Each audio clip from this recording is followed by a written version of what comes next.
Welcome to the Digital Book World webinar, What Every Series Author Needs to Know About Metadata. My name is Daniel Berkowitz, Senior Editor of Digital Book World, and I will be your host today.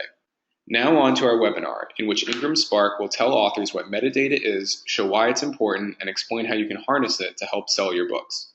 Our two presenters are Robin Cutler and Margaret Harrison. Robin is the Director of IngramSpark, where she leads the platform's development, and Margaret is the Director of Product Metadata for Ingram Content Group, where she oversees the quality and communication of global bibliographic metadata. And with that, I'll hand it over to Robin and Margaret. Well, hey everybody, this is Robin Cutler. I am the old Southern sounding voice, and my colleague Margaret Harrison will be the young, smart sounding voice. So I want to thank you all for joining us today, and also thank Digital Book World and Writer's Digest for being such great partners with IngramSpark. Both of these are fantastic organizations helping indie authors and publishers learn about the business of publishing, and we're really happy to partner with them. So without further ado, Margaret, you want to take us away here? Sure. Thanks, Robin. And thank you so much, everyone, for joining us this afternoon. I hope we'll present some actionable takeaways, and we're so excited that so many of you have signed in to just talk about metadata. I love to talk about metadata, and I always love when others do too. So we've had this image of what a horrible mess here, and I always like to show this at the start of my presentations because this is an image of what happens to your book if you don't provide good metadata.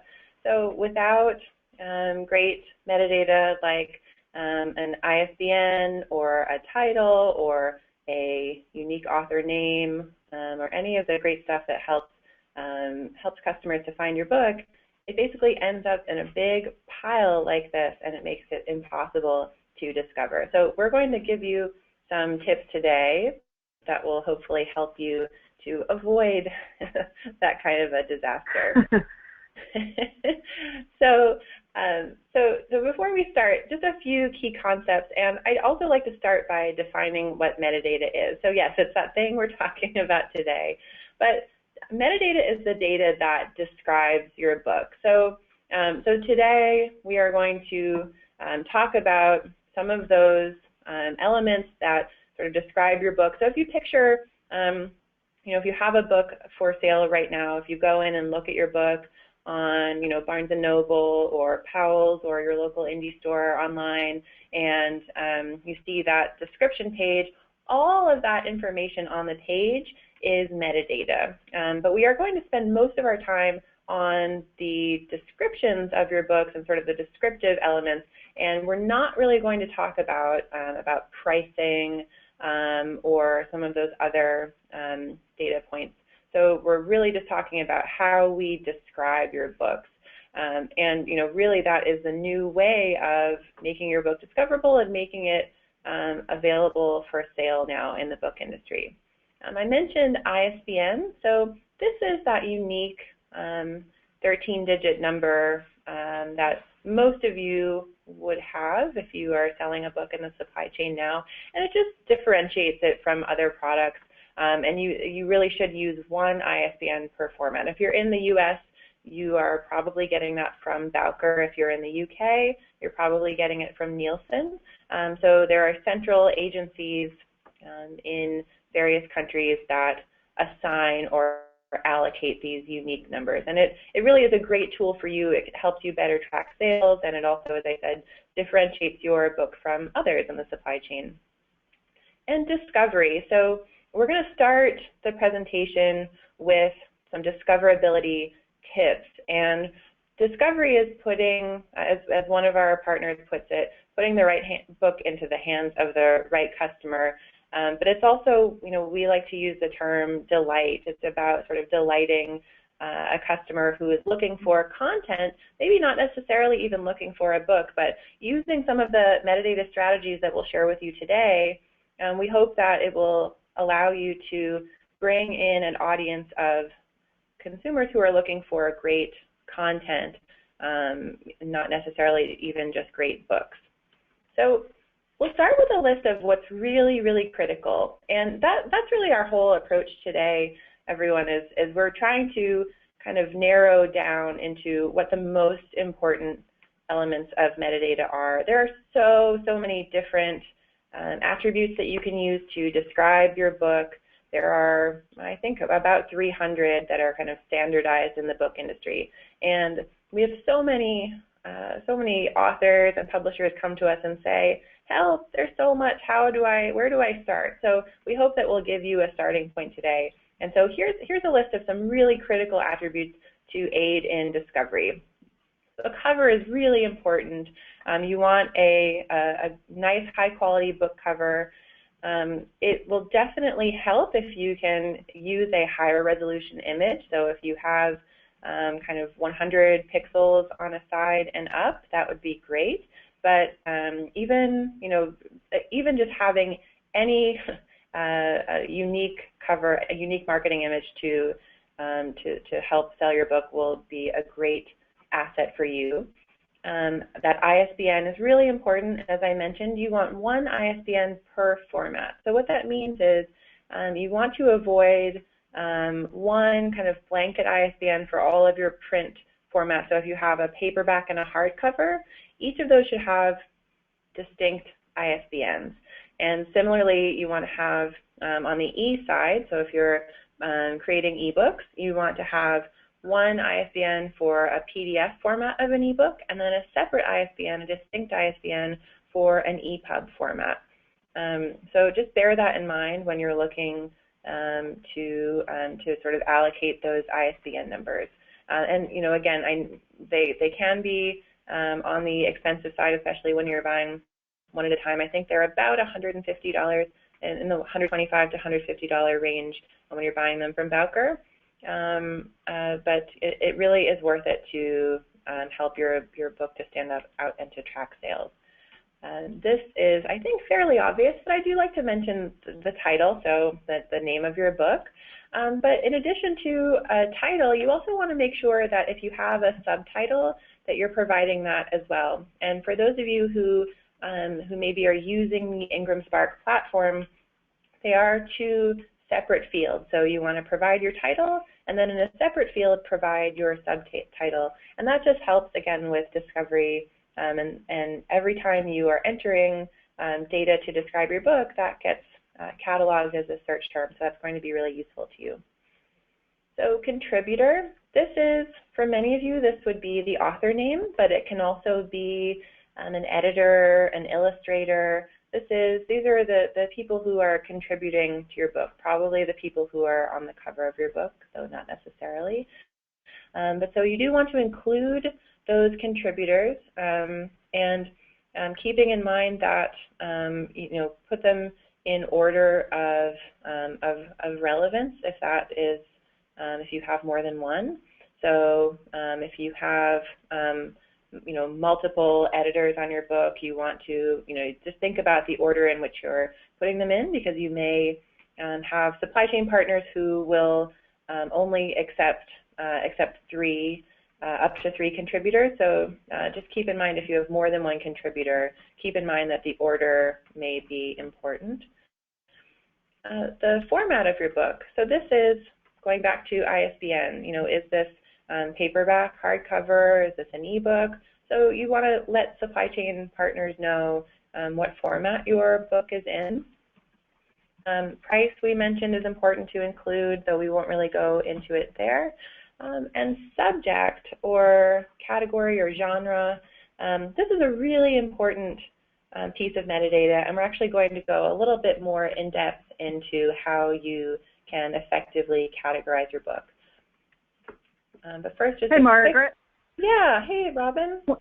Hey, one thing I just want to point out in terms of the cover and the title and the contributor name, make sure that what you have actually in your cover art in terms of your title and your author name, that they match perfectly what you have in your metadata, because if they don't, it can cause kind of confusion in the marketplace. So I just want to kind of point that out. Yeah, that is such a great point, Robin, and that reminds me that of the importance of consistency too.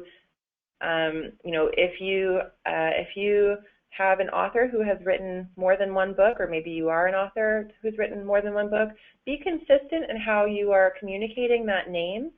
Make sure you're using, if you use the middle initial with your first book, make that consistent. Or if you want to update the way you're communicating your author name, then make sure to go back and update any previous works by that same author, because that will allow linking between authors. We all are very interested in driving that sort of, if you like this, you might also like this other book, and also, aiding in discovery by an author name. And one way to ensure that the quality of that experience is at its best is to be consistent in how you're communicating that data. Great tip, Robin. Thanks. So here's a quick screenshot of what what this looks like in real life. So if you are an IngramSpark customer, this is what it might look like if you go in to enter some of the information about your book. So here are some of those key attributes that we mentioned that will help you to drive discovery. And there are some others here that we haven't talked about yet, but we will get to those in a moment. Again, here's metadata in the wild. So our friends at Powell's, here, if I'm a Powell's customer looking to discover a book, I might enter the title name, I might enter the ISBN, but I might also be searching by subject or by keyword. And that's why it's so important to really prioritize those attributes that are going to be tied to a customer's search. And so what is this? What's this screen about? So any of you who are kind of veterans to metadata, if you've created book metadata before, you might be familiar with something called a BISAC subject code. So BISAC, and there'll be some links at the end to where you can learn more about this. But the BISAC subject code is in the North American market. This is the industry standard code for communicating genre or subject, and it started around brick and mortar bookselling, where it sort of directed where books belonged on a shelf in a brick and mortar bookstore, and that practice is certainly still very much alive. So BISAC subject codes, again, in the North American market, are critical to kind of classification or categorization in a brick and mortar bookstore, but they're also used in an online bookselling environment. Any of you who, for example, have seen your book or looked at a book on Amazon before, you know that your book will be ranked by subject. And the way those subjects are determined is by a BISAC subject code. If you're in the UK market, there's a very similar schema. It's called the BIC subject code. But again, we're actually, I think, really fortunate in the book industry compared to other media industries like music, where there is a lot less standardization. We're lucky in the book industry that we actually do have a great set of standards and vocabulary available to us, and it allows for it helps us, I think, to be a little less overwhelmed. It gives us a sort of predefined set of terms. But there are some limitations to that as well, and we'll talk about that in a moment. But we'll focus just first on the benefits of using the BISAC subject code. So it is a required field in the IngramSpark platform and with many of your other publishing platforms as well. And you will have 3 letters and 6 digits to choose a genre for your book. And we recommend that you choose not just 1, but 2 or 3. And so the way the subject codes are set up is there's a sort of general code, and then it will drill down into more and more specific subject codes. And so the reason why I have a sad face here is that this code is for general fiction. And the reason why this makes me very sad, which it does, is that this is basically a death sentence for your book. If you are applying, with very, very few exceptions, if you're John Grisham, maybe you have a chance using this subject code. But as a general rule, please avoid these. When you see these 6 zeros, that should be a warning sign to you when you're going in and creating metadata for your book. Try to avoid those general categories because it's really just a catch-all. Those of you who if you're attending this webinar, it's because you obviously are looking to pick up some great tools and obviously putting some thought and care into your metadata, which is wonderful. And so, take that care, apply that care to how you are merchandising and categorizing your book, because it is one of the most important pieces of metadata that you can provide. So try and avoid those general categories and choose the most specific category. Put your subject codes in order of importance. So put the most relevant or the most important one first, and then go down from there. And another tip around subject codes is that if you've drilled down into a specific category, it will include. So if you do maybe fiction, science fiction, fantasy, so you would be included in the fantasy genre and science fiction and in fiction. So you get a lot of bang for your buck. If you had just selected science fiction, then you would be in fiction and science fiction. But so you don't need to. It's duplicative if you were to choose fiction, science fiction, and to include fiction, science fiction, fantasy. You don't need to do both. So choose the most important, and then you'll get a lot of mileage out of those very specific BISAC subject codes.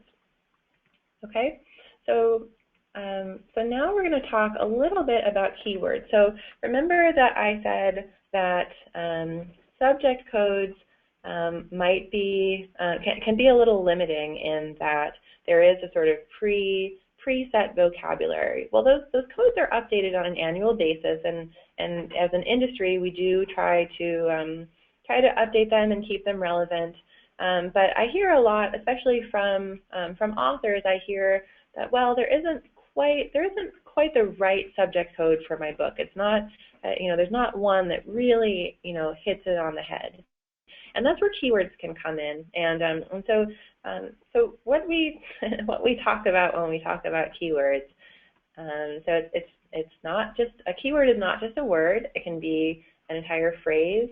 And you want to think like a consumer. So think about how your audience might be searching for your book. And so what I recommend is that you start with about 5 to 7, but as I like to say, more is more. So once you feel that you've kind of mastered keywords and you've got a good rhythm going, you can look to add more keywords in. And keywords are not shown on a book detail page, so they don't have to be clean. So they can be a little messy. Again, you want to try and hook into search terms. You might phrase them as a question. You might try and incorporate trends. And they should be complementary to your subject code. So remember the BISACs that we just talked about. So if you've chosen science fiction, fantasy, don't make that one of your keywords, because that's basically a throwaway keyword. Think about, maybe, teenage girl heroine, or, if you are publishing romance, you might pick a particular phrase that is trending or that is relevant to your audience there. So again, you want to really think like a consumer there. And there is a section within IngramSpark where you can enter keywords. So this is something that right now this is a great. I hope this is something that you will take away and look to incorporate into your metadata, because it's still really early days with keywords in the book industry. So kind of relatively speaking. So really, we know that at the moment, Amazon is the major partner who is incorporating keywords into their own book search engine. But we know that other partners are working on incorporating this and integrating it into their own searches. So you have an opportunity, I think, to kind of get ahead of the game. Certainly, keywords that you provide will be used or will be supplied by Amazon, probably used by them. But you have an opportunity if you start entering keywords now to hit a number of other online bookstores as well. So Margaret, when you say think like a consumer, are you saying like how someone would find your book, say, in a Google search? Exactly. That's exactly right, Robin. So, and it's, and you want to think kind of, think beyond the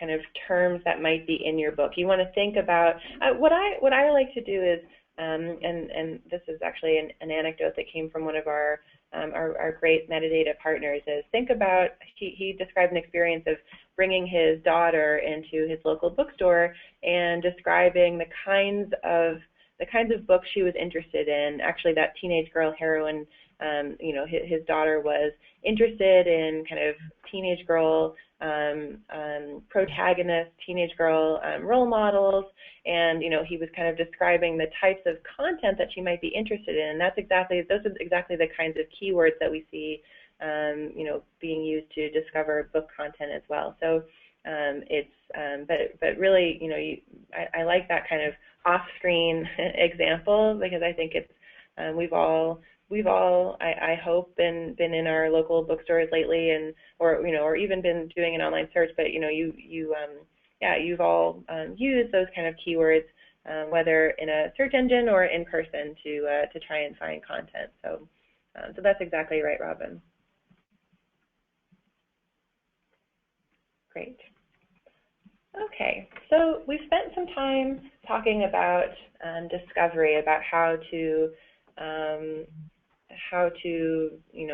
delight or connect content with customers who are either looking for a book or just looking for great content, and we've talked about the role of metadata there. And now we're going to talk about something that we call conversion, but that's turning a browsing customer into a buying customer. Because while discovery is really, really important, and for many of us, using metadata to aid discovery is how consumers are finding our books in the first place, but our work is not done once they've discovered the book. We want to try now and convince them that they should click on that buy button or make that selection for your book. So what metadata is really critical when it comes to that conversion? Well, first is a description, because otherwise how would they know what your book is about?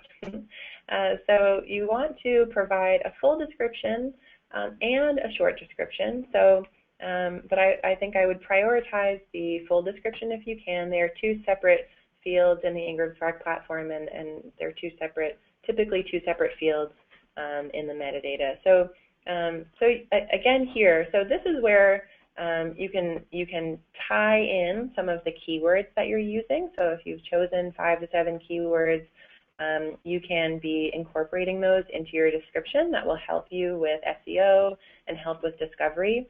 So kind of keep that in mind. The other thing you can do to kind of tie this description, which is critical to conversion, to tie it into discovery, is that you can format your description. And what I mean by that is you can use some light formatting. So, for example, in IngramSpark, you can italicize phrases or you can bold them. So you can just use headers in your description to kind of segment out these different pieces of your book description. And I'll show an example of that here in a moment. But your description is really, really important to tell customers what your book is about. And in the discovery section, we talked about providing a contributor name and about being consistent, but you can also provide a contributor biography, and that is a really great piece of metadata that can be a kind of powerful conversion tool. Explain who your author is, or your illustrator, or whomever your contributor might be. Page count is another great piece of metadata that can aid in conversion. So, maybe your book has a high price point because you have a 1,200-page novel. Without that page count, it's hard for the consumer to discern value there. So page count can be a great bit of information for consumers to alert them of the kind of value that they might get from content. Language is another great element, especially if you are publishing in a language other than English. Really, really important to call that out. There is some metadata in the IngramSpark platform about audience that you can provide. So if you are publishing for a young reader audience, you can indicate that you have a juvenile audience. If you are publishing adult content, you definitely want to call out the adult audience. And it's just, again, another sort of piece of metadata that is used to make purchasing decisions. And finally, any reviews or awards for your content. And I want to talk about reviews for a moment, because this is something that we've heard from our authors as well. Maybe your book is kind of new on the market, or you are self-published and you maybe don't have any industry sources reviewing your content yet.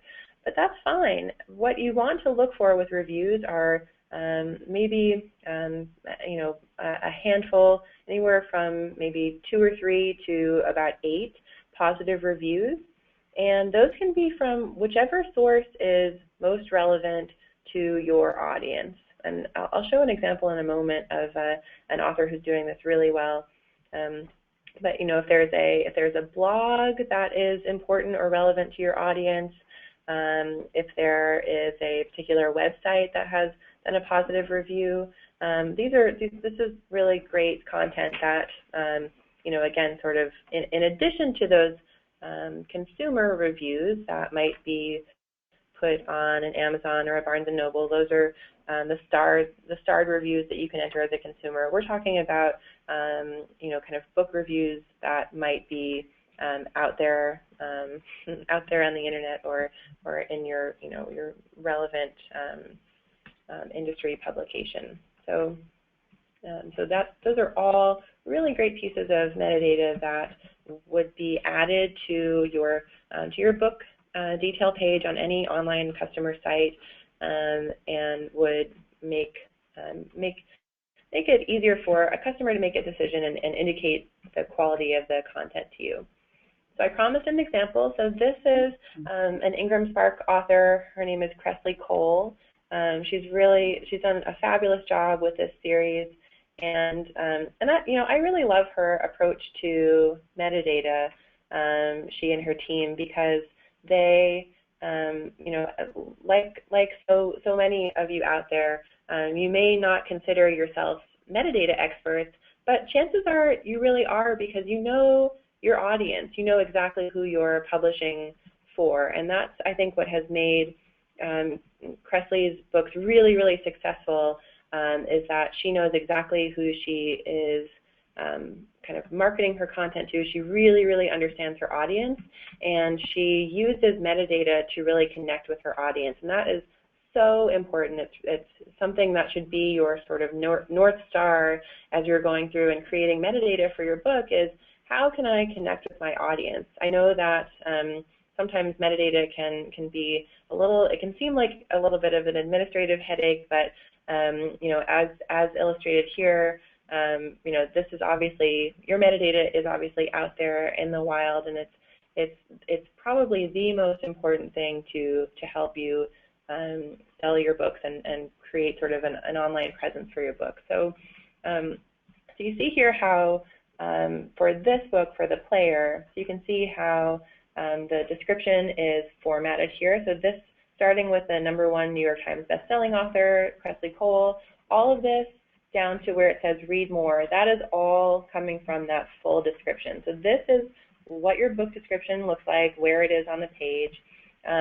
She's also, she has multiple formats of this book. So there is a Kindle edition and a paperback. So she has two separate ISBNs for each of those formats. And she has included her title as well as the series here. She's also included all of that nice formatting and kind of broken out her book description into each of those sections. And you can also see too that she has a nice cover image here as well. So all of those kind of discovery and conversion pieces that we've talked about are all showing here on this nice product detail page, and reviews. So we talked about this. This is an erotic fiction book, and so what they've done here for this particular book is she has included these great positive reviews that she has collected from various blogs. Again, this is not like a New York Times book review or a Kirkus review, which is more of the kind of traditional publishing model. But again, this is a very, very successful book, and what she's done is to pull in kind of positive blurbs from blogs that are going to be recognizable and very relevant to her audience, which is really important. So, you don't need to wait around for those kind of industry reviews, as long as you are finding reviews that are going to help you connect with your audience and lend a little bit more kind of credibility or clout to your book for whatever in whatever way that will be most relevant to your audience. So that's really important. Robin, don't you love what Cressley has done here with her metadata? She's so talented. Yeah, she's decided, as you pointed out, for her readership, these bloggers are probably more important than even traditional review media, and so she's made sure that her readers have this at their fingertips, and some of these quotes are I'm just kind of laughing at some of them here. Sleep is overrated. I love that. And so she's pulled out the pieces of those reviews that, are sort of not only titillating, but also interesting to, any reader. Absolutely. Great. Okay. So,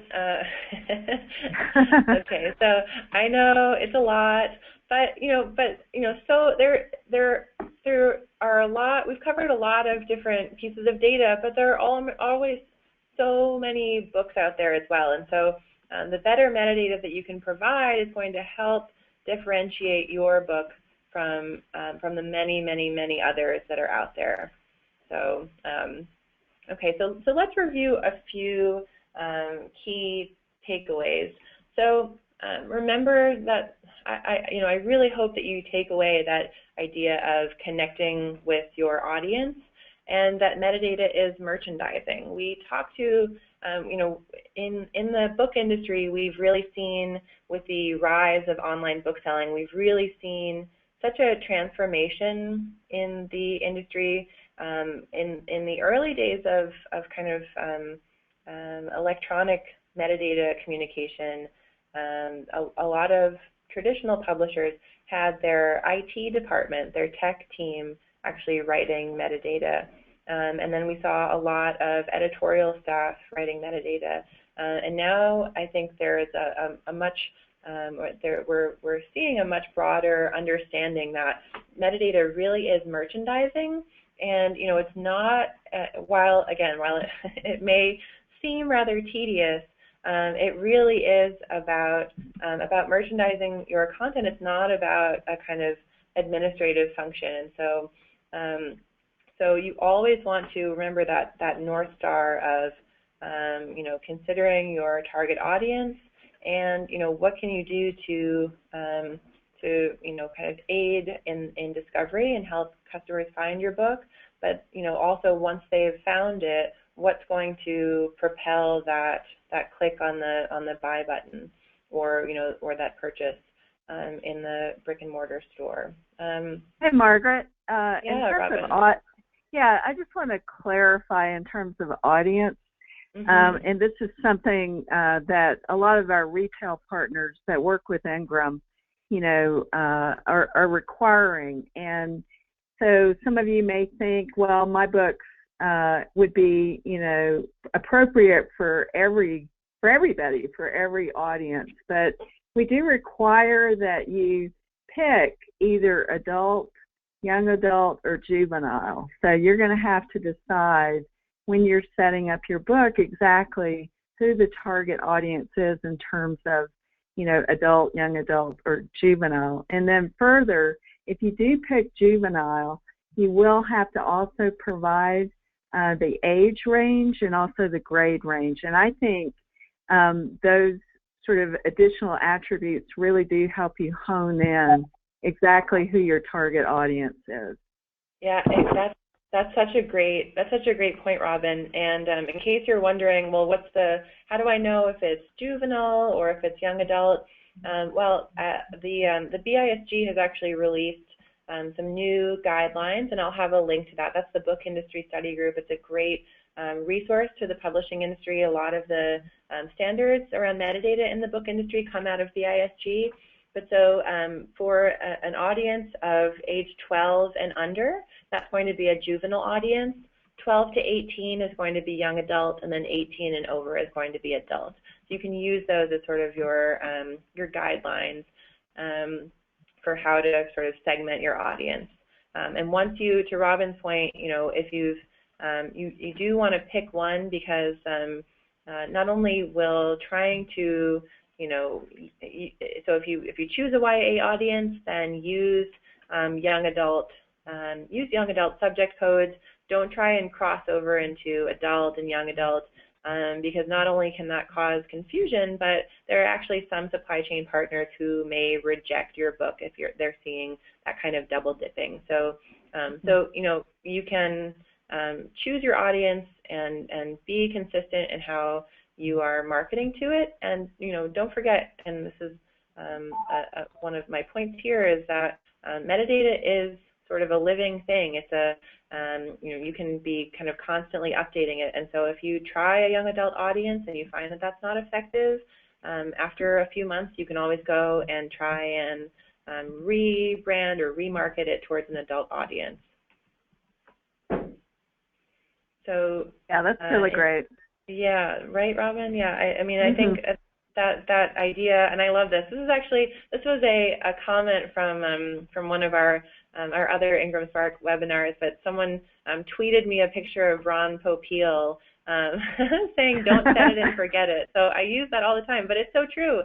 I think again, sometimes depending on which platform you're using, metadata can be a little bit of an arduous task. We try to streamline it and make it as simple as possible through the IngramSpark platform. It's really just a few screens, and we've kind of highlighted what's really most important.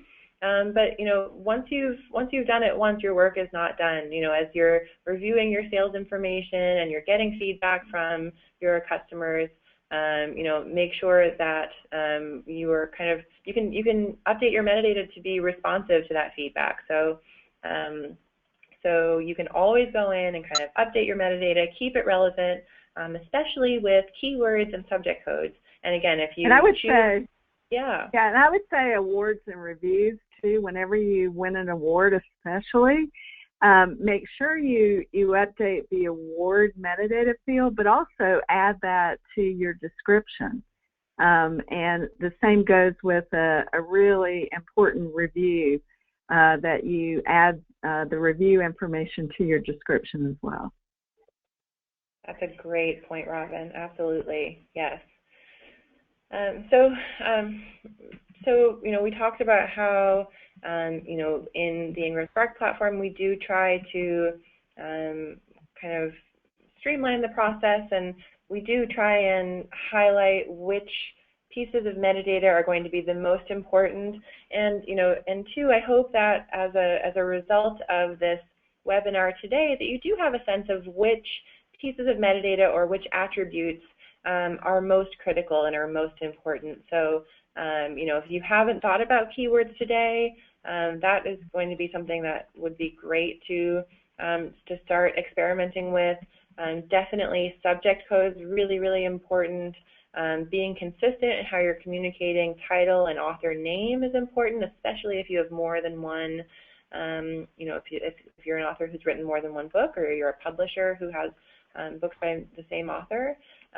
Descriptions are really important, and that contributor biography. So those are a few specific attributes or specific pieces of metadata that I hope that you will all, once we wrap up today, I hope you'll all rush into your into IngramSpark or into where you edit your metadata and start playing around with some of those things.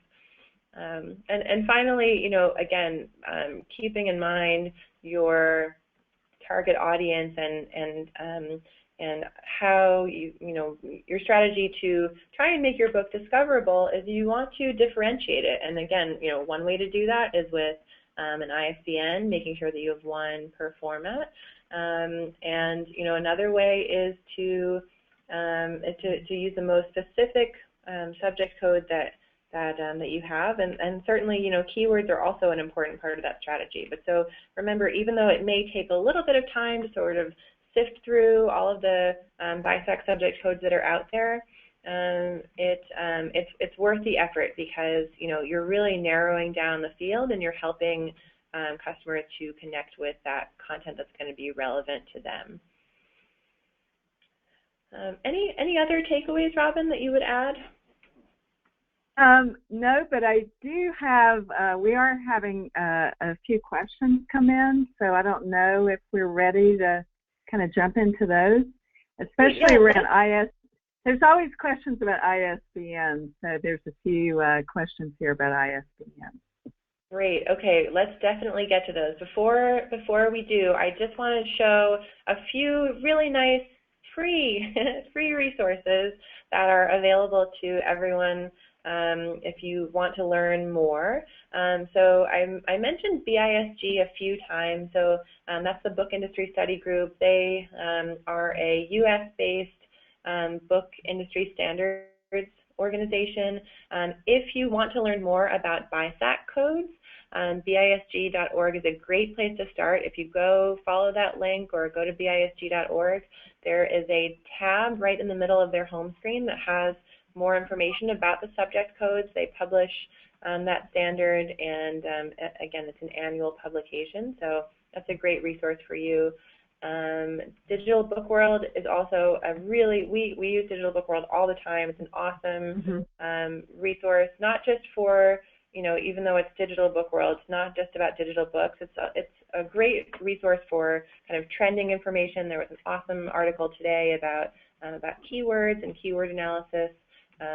So that's a really nice source of kind of trends in the book industry. And speaking of trends, Google Trends is a wonderful free keyword tool that you can use. If you don't know where to start for keywords, I would start with google.com/trends. And these are all tools. I should mention there are no no Ingram kickbacks on any of these.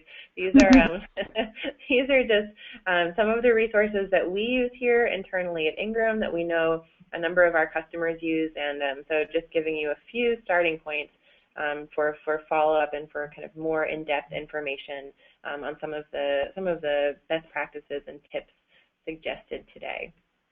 So with that, yes, let's get to some questions, Robin. Okay, so like I said, there are always questions about ISBNs, and I think it's something that is kind of confusing to new authors about ISBNs. So this question is, should a new edition have a unique ISBN or share the earlier edition's ISBN? So I can start the answer to that, and then you can jump in here, Margaret. In the publishing industry, it's tradition to keep the same ISBN. If you're revising an earlier edition, if you haven't revised the book more than 20%, you would keep the same ISBN on those changes. If you have revised the book more than 20%, it's tradition to assign a new ISBN to that revised edition and call it the revised edition. Do you agree with that, Margaret? Yeah, I think that sounds great. I mean, I think what's important to remember about standards is that they're there as a guideline.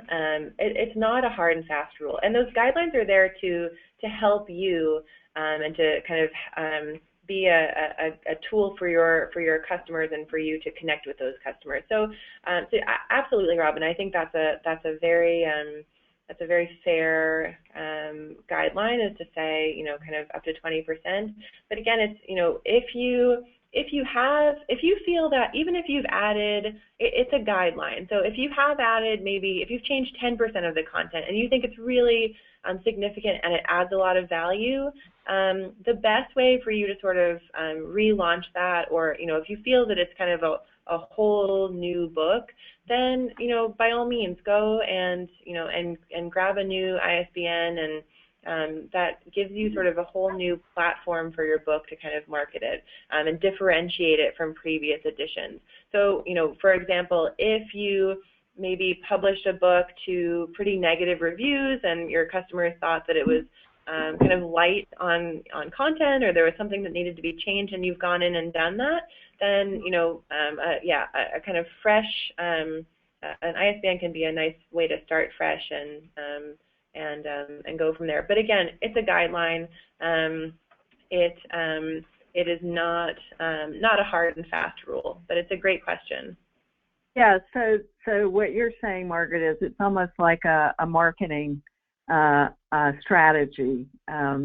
If you are going to relaunch with a new ISBN, there might be a good reason to do that. Yeah, and also for tracking as well, Robin. So I had to laugh about this. So as many of you know, there was a new Oprah's book club pick released, The Underground Railroad, and I was laughing with the publisher because Oprah actually, so she's my kind of diva, so she requires an ISBN specifically for her book so that she can track the way her marketing and promotions kind of propel sales of a book. But it makes sense, that one way that ISBN can be used is, again, to sort of track sales and to track if you have a particular promotion behind it and it's something really big that you're putting a lot of resource behind. That can be one way to accomplish that. I would not say that that's the best practice, but just to give you an idea of some other applications and ways that ISBN can be used. Yeah, and just to key in again on some what you said before, Margaret, to assign an ISBN for every format of the book. So your paperback edition has a different ISBN than your hardcover. That is a different ISBN for your ebook. It would be a different ISBN if you have, say, a large print edition. So you see right there's 4 ISBNs for what most publishers, do publish in those 4 different sort of formats. So you can easily, burn through a lot of ISBNs in short order. Yeah, it's true. But it's really important. The other thing I like to say about ISBNs is own your own ISBN. This is really important. The ISBN travels, through the life of a book, and not only in tracking sales, but also tracking that content. And it's to me as important as owning your name and having your name on the book. So there are a lot of, or some services out there that do offer free ISBNs, but those ISBNs are sort of attached to whichever service you are getting them from. And over the lifetime of the book, you may want to do something different. So if you can't afford it, purchase an ISBN. It will travel the life of the book, and I think you'll be happier, as a result of that. Yeah, and similar, there's a sort of similar related great question here about should metadata be entered the same across all platforms, and the question was in the context of sort of ISBN information, but I think it's a great segue into kind of best practices. The answer is yes, if you can, and the reason for that is that so Bowker, for example, in addition to making sort of assigning an ISBN to your content, they also operate a sort of catalog that is widely used in the book industry. It's called Books in Print, and it surfaces metadata about your book to a very sort of wide and diverse audience, and particularly to the library market, for example, but to other kind of booksellers or kind of industry customers. So it's not available to consumers, but to book buyers or bookstores. So if you are kind of consistent in how you make your metadata available, that's going to aid in discovery through those sort of book industry platforms. So it's just a great, just as a sort of, again, a best practice, I would say to be as consistent as you can. If you do make changes, again, try and kind of go back and make sure you're maintaining that metadata to keep it consistent, because it will help help with discovery of your book. Hey, Margaret, what do you think about a long subtitle? What do you think about the length? Is there a number of characters that you would recommend? Yeah, so they're not. It's not the best, but sometimes it is the best thing for your book. And so what's coming to mind is 80 characters as a guideline. I know Spark has a character limit, and each kind of platform is going to vary, but yeah, you want to keep it concise. That will help with kind of search engine optimization, and if you keep your subtitle concise and kind of move anything else into the description, that's not kind of essential to the title, because your title and subtitle, as I hope we've demonstrated today, are not the only ways that you have to sort of market what your book is about. I think coupling title and subtitle with your description is really, really important in kind of merchandising your book. Yeah, and someone asked, where do you enter metadata? So for IngramSpark is a key resource for providing metadata and information about your book that goes out to all over the publishing industry, to various retailers, to libraries, and what's great about a service like IngramSpark is that you can keep your metadata updated in one place. And then when you update it there, it does go out and percolates out into the, all the different partners that Ingram serves. So, but whoever, there are other players besides IngramSpark that are resources for metadata as well. Yep. Great. Okay. I think we have time for maybe one more question, Robin. Let's see. How would you measure success of keywords when you tag a book? How do you know if they are working? I think that's a great question. That is a great question. So I would say, you can take a kind of two-pronged approach. So on the one hand, you do want to measure the success of your keywords. It's a little tricky to do, because again, as I said, it's still pretty early days. I mean, I think one way that I know a number of people test is just it's a blunt instrument, but going on to Amazon, typing in the keywords that you provided, and seeing kind of where you turn up. You can also use tools to measure There is a site called keywordtool.io, and there are others that that kind of measure Amazon keywords specifically. Of course, you can also use some of the free, some of the Google tools to see how your keywords are being tracked in terms of SEO in the sort of wider Google universe. So it kind of depends on which platform you're kind of tracking. But again, it being fairly early days still, there aren't really great tools right now to measure the success of your keywords. But I would say, you know, again, just sort of on the Amazon side, it's sort of trial and error and kind of testing how well your books do, and then trialing new keywords and kind of testing the results of those. Certainly seeing a sales lift, seeing a ranking lift on online bookstores is another way to track. So at this point, there aren't really great book industry tools to track keywords, but I think we'll start to see a lot more of that kind of proliferate in the book industry. And can you tell our participants again where they can get the subject code list? I know IngramSpark has it, but can you give out the link again? So let me see if I can go back. It's BISG. So that's B for book, so Book Industry Study Group, BISG.org. And let me see. Yep, there we go. So it's that first link there, BISG.org.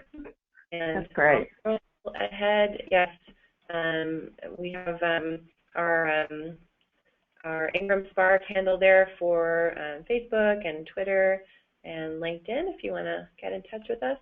And a link there, of course, to IngramSpark. And I think, Robin, we're just about out of time. I think so. Yeah, well, thanks, everyone, so much for joining us today. And it's been really fun to talk metadata with everyone here. And really, a lot of fun to be part of this. Thanks, everyone. Yeah, as Dan said, we'll be sending everyone a link to this presentation in a few days. So hope to see and hear from all of you again soon. Thank you for joining us today. All right, thanks, Robin and Margaret, and thanks to everyone who came out to participate in the webinar today. And as was just said, I just want to offer one final reminder for those who came in late or want to share this session with others that this webinar has in fact been recorded and that all registered attendees will be sent a link to the recording by the end of the week. Thank you everyone for joining us, and we hope you have a great rest of the day.